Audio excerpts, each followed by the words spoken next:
I'm Dr. Justin Banke with West End Chiropractic, and this is the kickstand exercise.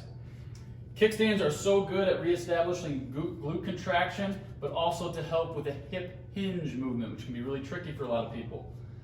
With this exercise, we're going to have you get into a split squat stance, put one hand on the stomach, one hand on the lower back. That's going to tell us where our spine is at in space. We don't want you here. We don't want you here. We want you right in the middle. We're going to have you freeze it there by taking your ribs, pulling them down towards your hips, feeling like your abs get tight or core get contracted. We want you to take your front leg. We want you to pull it out. We don't want that knee crashing inwards. By pulling the knee out, that's going to kick your glute med on. Pull your spine tight, core contracted. We want about 80% of the weight on the front foot, 20% of the weight on the back foot. This movement is really small. I'm going to switch sides so you can see it a little bit easier. Pull the knee out. There's not a whole lot of movement that happens here.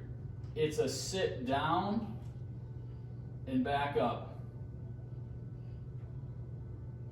Like you're sitting in a chair, your hips are going down and back. What we don't want to do, or common compensation patterns that we see, is the knee comes forward. So when people try to bend down, the knee comes way out. The back does all of the work. We want all of this movement to happen right at the hip level. It's a hip hinge, where you're sitting that butt down and back like you're sitting in a chair.